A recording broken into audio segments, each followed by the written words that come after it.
সরকার আমার ঘরে উঠিয়ে দেখ, আর নাইলে আমার ঘরে সিসি একটা বলব দিয়ে দেখ, আর নাইলে আমার ঘরে কোনো জায়গা দিব দিয়ে দেখ, আমরা ঘর বাদ ভুলান চাউন লিয়াতে থাকতে পারি। আমরা হুমকির মুখে, আমরা হতের মুখে, আমরা বেরি এখন আমাকে পড়ায় বেরি কাছারে আমাকে এই নদী আয়া পড়ছে। এখন এই 2 একের ভিতরেই আমাকে আপনার বেরি লগে নদী বাজিয়া যাবে গিয়া। নদী ভাঙন আপনার রক্ষা চাই, আপনার বেরি আমাকে ফর হইলে চলবো, কিন্তু আমাকে নদী যদি আপনার না বাঁধে তাহলে আমরা বেরি দিয়ে কী করুম, বেরি দিয়ে আমরা কী করুম। কিন্তু আপনাদের নদী আমরা সেলা ফালান হালাইলে আমাদের নদী বেরি আমার ফর হইলে চলবো, আমরা কষ্ট করে থাকবো, তত আমাদের বাড়ি বিড়া থাকবো। আর নদী যদি আমাদের বাড়ি বিড়া লইয়া যা তাহলে আমরা কি আমরা থাকবো কেমনি, বেরি তো আমরা থাকবো না। বেরির কাছে 2 নল আপনার আছে, বেরি আর নদী আমরা 30 থেকে 40 হাত পানি, সেখানে আমরা বেরি দিয়ে কী করবো। কিন্তু আমার দরকার নদী বাতালে কি আশ্বাস দিছে আমাদের নেতা তওয়াল, সে বলছে যে নদী আপনার সেলাপ হবে, ব্লক হবে। কিন্তু মনে করেন আমাদের নেতা চেষ্টা করে, কিন্তু আমাদের প্রধানমন্ত্রী যদি পানির মন্ত্রী যদি বড় যদি আমরা না দেখে তাহলে আমরা কীভাবে আমার নেতা ইয়ে করবো। কিন্তু তওয়াল আমাদের চেষ্টা করতে আছে, সে কিন্তু মরণের এরা দিতে আসে না, এই আশ্বাস দিয়ে রাখছে এই পর্যন্ত।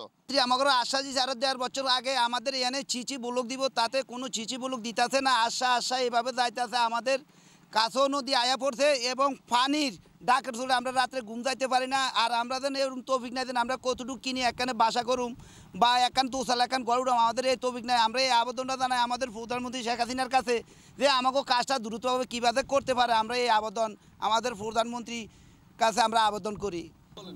ঢাকার থেকে অফিসার পানীয় মন্ত্রী ওরা আইসে, আয়া আমাদের আশ্বাস দিছে এটা বান্ধ দিয়ে দেবো সিসি ব্লক দিয়া। হেরা কয়ে গেছে, আজ পর্যন্ত আমরা কিচ্ছুই পাইলাম না। আমরা প্রায় 400-500 ফ্যামিলি নদীর মধ্যে বাঁচতে আসি, আমাদের কোনো কেউ আশা দেয় না, আমাদের এলাকার চেয়ারম্যানও দেয় না, মেম্বারও দেয় না যে তোমরা এইভাবে থাকো কোনো আশ্বাস দেয় না। আমি মাননীয় মন্ত্রীর কাছে শুধু এটা আমাদের আবাদ লেখ, আমাদের একটা সিদ্ধান্ত করুক, সিসি ব্লকটা কইরা দেউক, যে কোনো আমাদের বাঁচাল রক্ষা দেওক। কারণ নইলে আমাদের কোনো সব হারালাইছি, জায়গা জমি যা অর্থ আছিল সম্পদ সব হারালাইছি, শুধু আমরাই আছি, আমরা আর কোনো ফয়দা নাই, শেষ আমাদের জীবন। 2 বছর আগে পানি উন্নয়ন বোর্ডের ভোলার থেকে আরও লোকজন আইছে, ঢাকার থেকে লোকজন আইছে, আইসা আমাদের ডিসি সাহেবও সরাসরি আইছে বেরিটা ছুটে যাওয়ার পরে। আমার এমন কোনো তথ্য নাই, কিন্তু একটা মাছ পুষ্করিত মাছ চাষ করছি, 3,15,000 টাকার মাছ চলে গেছে।